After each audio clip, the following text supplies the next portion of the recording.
Ahoy! We are Inigo, Unai, and the other Unai, and we were selected by the Erasmus Plus program to spend roughly 2 weeks in the Czech Republic.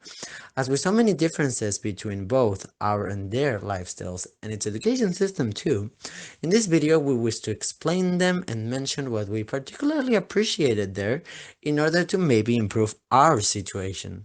We were sent to the city of Opava, which is a small city in the Moravian Silesian region, in the northeast bordering Poland, similar to a Basque country in Spain.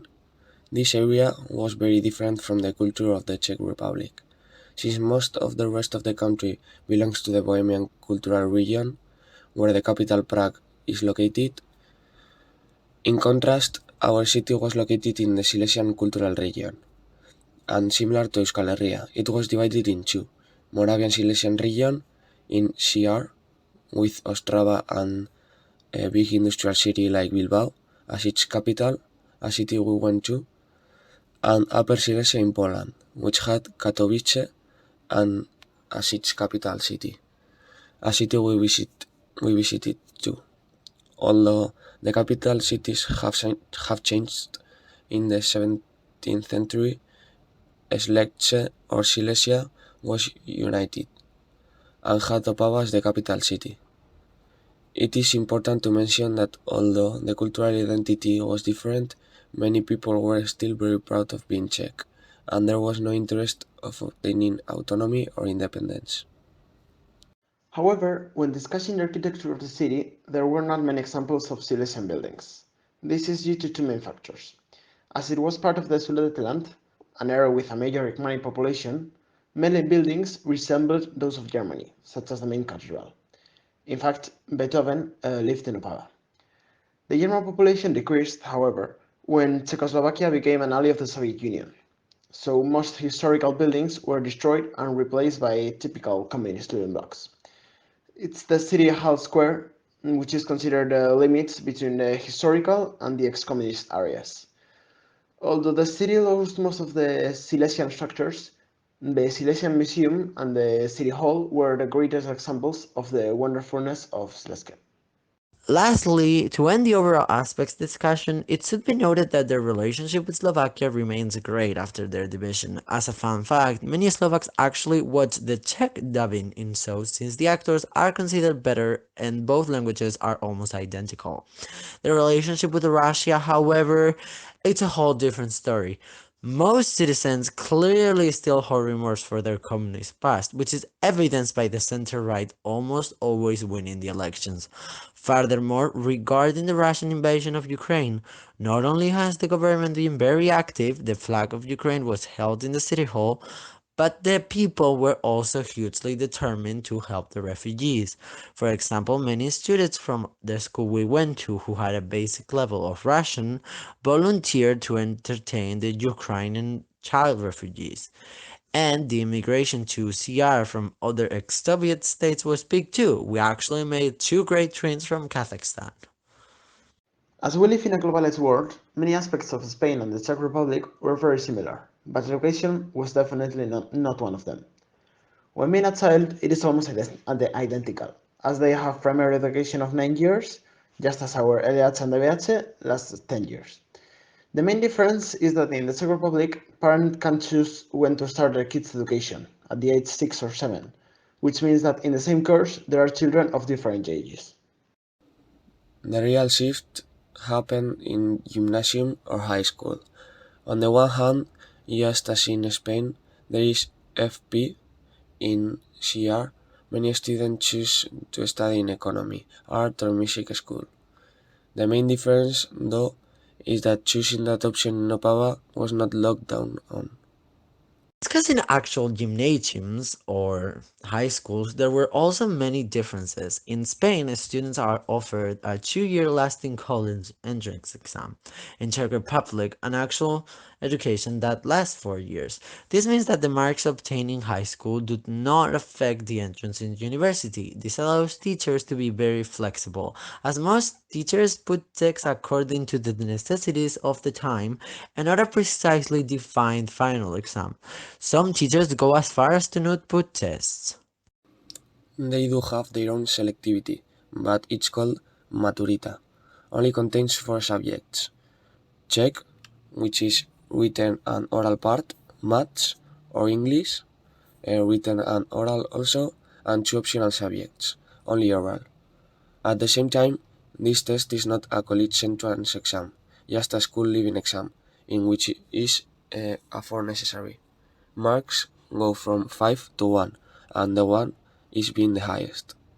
However, their vacation is little, as they only have a week of Christmas, another of spring break, and 5 days on Easter. As you can see, the Czech education system is great, and the school we went to was even better. It was a Slexe gymnasium, and it had many great aspects, and it promoted projects, such as DOFE or Erasmus+, and even had a special week of activities for each year. The high school is, as mentioned before, divided in 4 years, with 3 classes each. Each student is put in each class according to the language they wish to learn: French and Russian, Spanish, and German. As you can see, the Czech enjoy learning new languages. This is due to the fact that there's a common belief that Czech is a hard language to learn, and although they are not native, they still find it very uninteresting.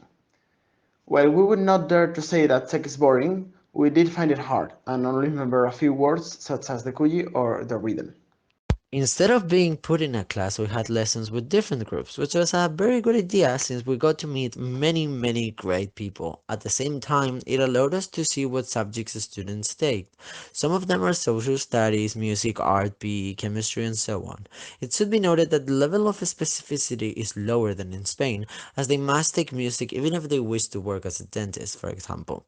By the way, if we were to make a little drawback, it would be the fact that not all teachers taught the lesson in English, so we could not understand what they were explaining, but overall we enjoyed all lessons. Finally, another thing we believe should be implemented here would be seminars, which are additional subjects such as FC seminar, so as to improve the level of a concrete area of studies, which the student would appreciate to know in the future. For example, if I wish to study physics, in physics seminar I would learn a little bit more than what is taught in usual physics class, so that I could use that knowledge in university. The classes were highly specific, such as art class, music room, Spanish class, French class, and there was even a future classroom, which was a new idea proposed by the higher-ups in Europe. In the class, there was a lavatory too. There were also many areas for the students to rest, such as the study area or the lounge, found between the second and third floors. There was also a cafeteria and a place where a lady sold sweets. Plus, at the entrance of the school, there were lockers, in which they would leave their footwear and put on Crocs.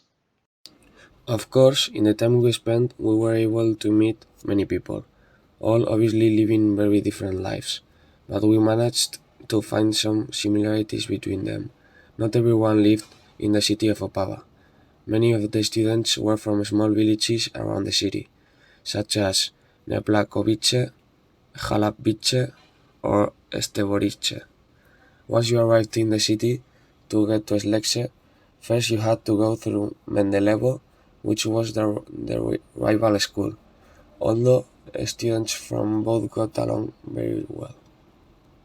After school, extracurricular activities were not really common, except maybe sports. Most students would actually go to work, as they tend to have jobs. The Czech Republic is a country with less unemployment, so most unwanted jobs, such as bartenders or nannies, are fulfilled by teenagers. In general, people in Opava were very mature, as even those who wished to be influencers wanted to do it as a side thing, as they still wished to obtain a job such as dentists or economists.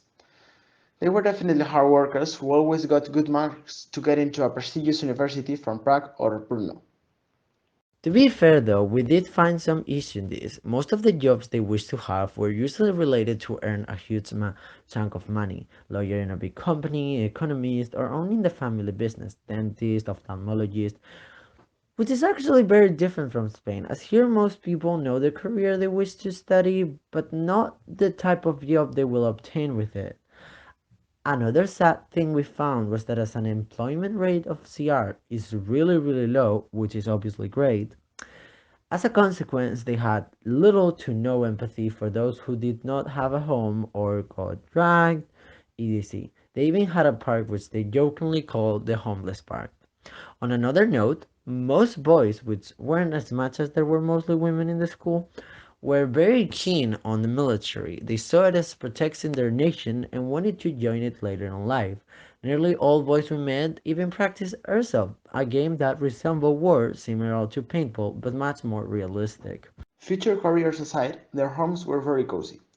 The families lived in big house where not only the parents, but also the grandparents and the great-grandparents too lived, in separate floors. Footwear was not allowed in the house, but the rest was similar, except food. The Czech and the Slovak food was nothing like in Spain. For example, bread was a main dish, and our famous puree was just seen as a sauce. Still, it was delicious. The eating timetable was also different. Dinner was at 6, and some people went to sleep at 8. Finally, their life at this moment is also very interesting, as they all have many great ways to enjoy life. Every second year we'll have to go to a valse. Nobody was forced to dance, but it was seen as a tradition, and learn how to dance the famous cha-cha. Some third years even volunteered to help them as they had had so much fun the year before. Afterwards, they would always have fun in the pub, which was a great place to chat and chill. When discussing parties, although we did not go to one, discos were not common, but there were many town parties where, just as seen in German movies, people of all ages would drink beer in the village park while dancing to traditional music. Apparently, they have to be a lot of fun. In contrast, on the weekends usually they would go to Ostrava to the shopping centers, as there is more stuff to do than in Opava's. Although Opava's shopping center was a very typical hanging out area, and even if they did like Ostrava, most people's favorite city was Prague, with notorious exceptions of course, and many of them had already visited it with friends. However, as they had jobs, they could also afford traveling to other areas of Europe, which was something we saw many couples or best friends do. For example, they went to Austria for skiing, Croatia, and of course Spain. They told us countless times how much they love how laid back Spaniards are, which is definitely something the three of us appreciate, because they better come visit us, we miss them already.